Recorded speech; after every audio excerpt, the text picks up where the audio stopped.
একসময় বন বনানীতে ঢাকা ছিল এই দেশ। দেশের মধ্য ও পশ্চিমাঞ্চল জুড়ে ছিল শালবন, দক্ষিণাঞ্চলে ম্যানগ্রোভ বন, আর পূর্বাঞ্চল ঢাকা ছিল পার্বত্য বনে। সেই সব ঘন অরণ্য বিভিন্ন কারণে খণ্ডিত হলেও এর অভ্যন্তর ও আশেপাশের এলাকায় আজও বিভিন্ন বিরল প্রজাতির প্রাণী, উদ্ভিদ ও বৈচিত্র্যপূর্ণ সংস্কৃতির দেখা মেলে। প্রকৃতি, সংস্কৃতি ও নৈসর্গিক বিষয়গুলো এখানে এক সূত্রে গাঁথা। গত ৪ দশকে বাংলাদেশের ১৯টি বনকে রক্ষিত এলাকা হিসেবে ঘোষণা করা হয়েছে। বন্যপ্রাণীর আশ্রয়স্থল হিসেবে ১৯৭৪ সালের বন্যপ্রাণী আইনের অধীনে এ অঞ্চলগুলোকে জাতীয় উদ্যান, বন্যপ্রাণী অভয়ারণ্য ও গেম রিজার্ভ হিসেবে ঘোষণা করা হয়।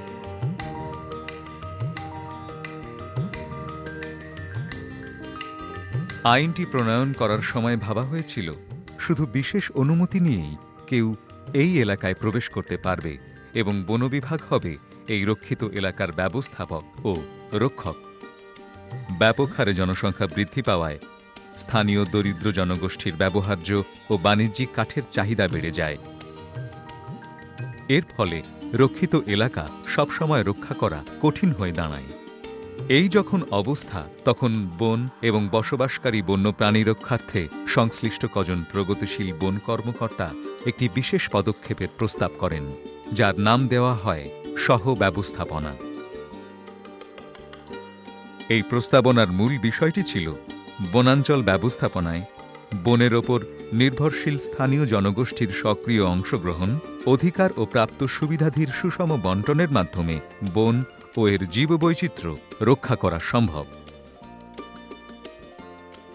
এই সহব্যবস্থাপনা কর্মসূচির নাম দেওয়া হয় নিসর্গ। বাংলাদেশের ৫টি বনে এই কর্মসূচি পরিচালিত হয়।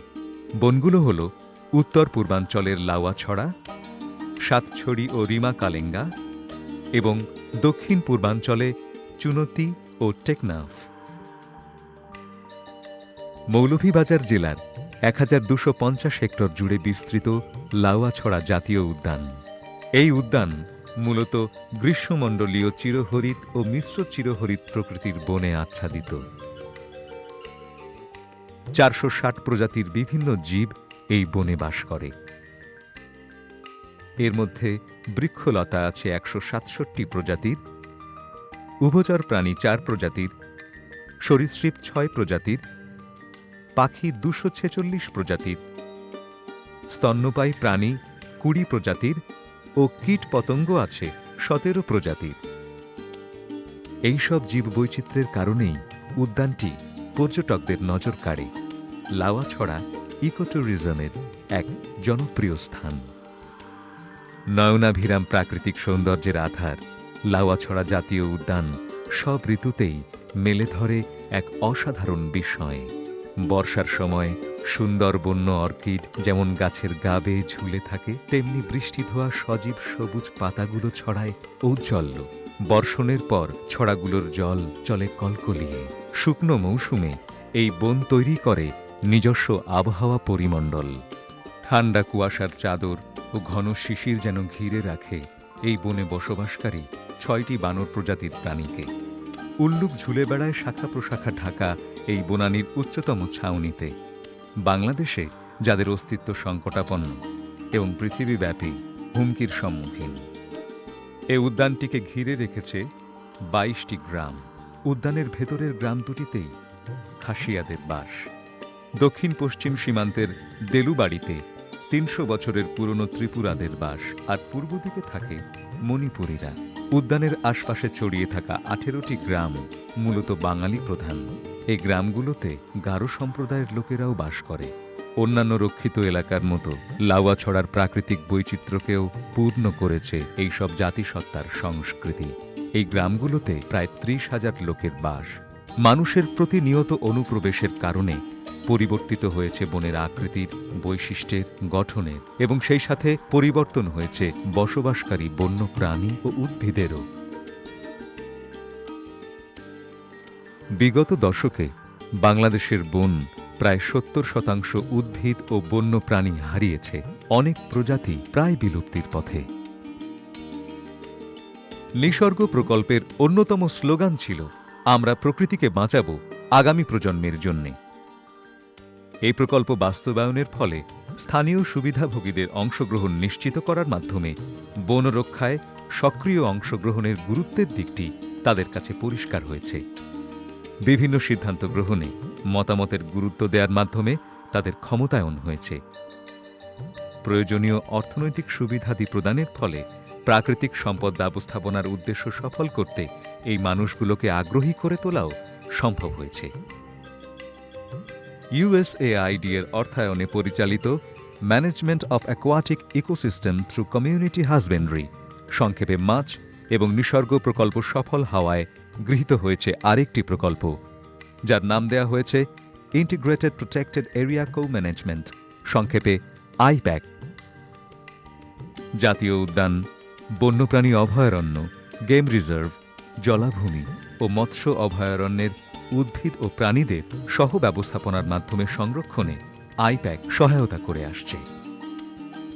দেশের 5টি অঞ্চলে 26টি নির্দিষ্ট স্থানের 3,60,000 হেক্টর ভূমির প্রায় 22 লাখ লোককে ঘিরেই এই আইপ্যাক কর্মসূচি।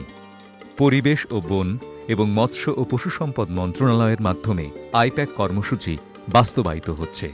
এই কর্মসূচির প্রাথমিক কারিগরি বাস্তবায়নের সাথে বাংলাদেশ সরকারের যে সংস্থাগুলো জড়িত তার মধ্যে আছে বন ও পরিবেশ বিভাগ এবং মৎস্য বিভাগ। এছাড়াও স্থানীয় পর্যায়ে জেলা প্রশাসক, উপজেলা নির্বাহী কর্মকর্তা, জেলা পর্যায়ের টেকনিক্যাল স্টাফ সহ ব্যবস্থাপনা কর্মসূচিতে মূল ভূমিকা পালন করছেন।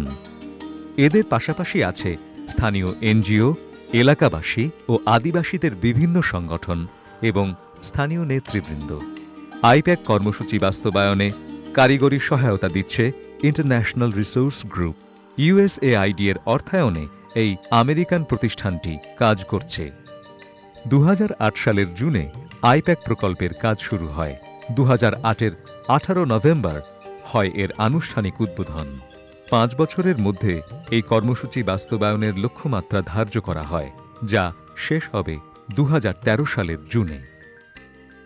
নিসর্গ ও মাছ প্রকল্প সম্পদ ব্যবহারকারী ও এদের সম্পর্কিত সংগঠনগুলোকে শক্তিশালী করার জন্য বিনিয়োগ করেছে। এই বিনিয়োগের ফলস্বরূপ বৃহৎ সংখ্যক স্থানীয় জনশক্তিকে সহ ব্যবস্থাপনার সঙ্গে যুক্ত করা সম্ভব হয়েছে। সহ ব্যবস্থাপনার নিয়মনীতি প্রয়োগে স্থানীয় সুবিধাভোগীরা নিজেরাই সমর্থ হয়ে উঠেছেন। সহ ব্যবস্থাপনা কর্মসূচি পরিচালনায় টেকনিক্যাল এজেন্সি ও স্থানীয় অধিবাসীদের আত্মনির্ভরশীল হয়ে ওঠা নিশ্চিত করতে আইপ্যাক প্রয়োজনীয় সমর্থন দিয়ে যাচ্ছে।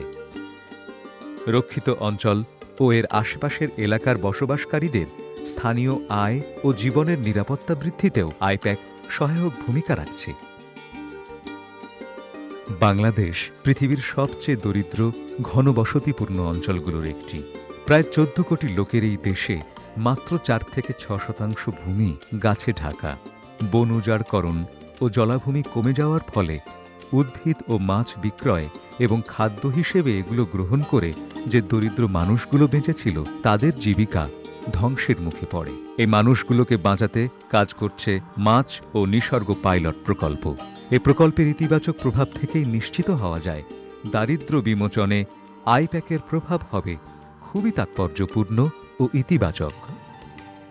নিসর্গ ও মাছ রক্ষিত এলাকাগুলোতে প্রকৃতি সংরক্ষণ ব্যবস্থা উন্নত করার জন্য অংশগ্রহণ ভিত্তিক একটি মডেল উন্মোচন করেছে। যদি আমরা বন বাঁচাতে চাই তবে এই মডেলই শেষ কথা নয়। দেশব্যাপী গড়ে তুলতে হবে একটি সুসংগঠিত আন্দোলন, এমন একটি আন্দোলন যা একাত্ম করবে স্থানীয় দরিদ্র জনগোষ্ঠী থেকে শুরু করে গোটা জাতিকে।